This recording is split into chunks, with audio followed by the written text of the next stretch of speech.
The normalization of sexual violence is upheld by attitudes and expectations that we have towards gender and sexuality, and attitudes and expectations are changeable. My name is Contos, and I'm the founder of Teachers Consent, which is a campaign that mandated consent education in Australia's national curriculum.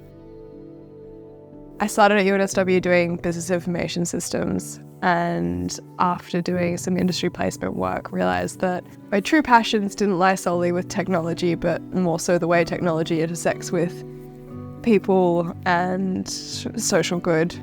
Then I ended up changing to a commerce and arts degree and had the most amazing time ever. I felt very challenged, very interested and inspired by the people around me.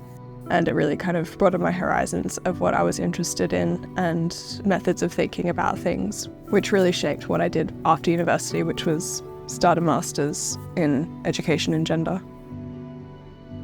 So back in 2021, I started a petition for mandated and holistic consent education in Australia's national curriculum, and almost 50,000 Australians signed this petition.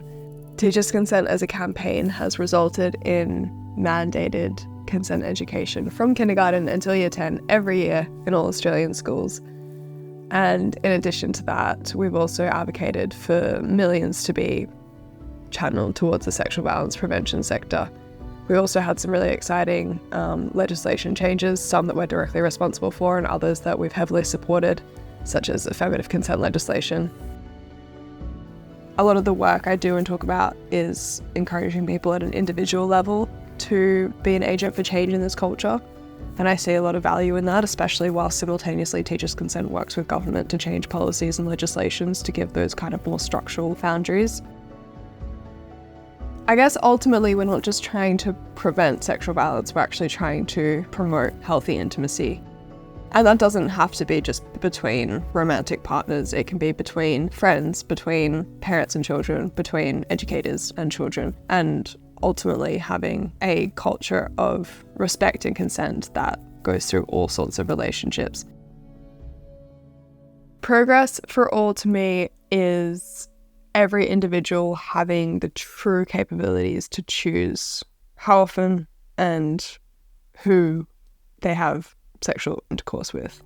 I think if we can create an alternative world where empathy towards women is a trait that young men harbour more than entitlement towards their bodies, then normalised sexual violence would disappear.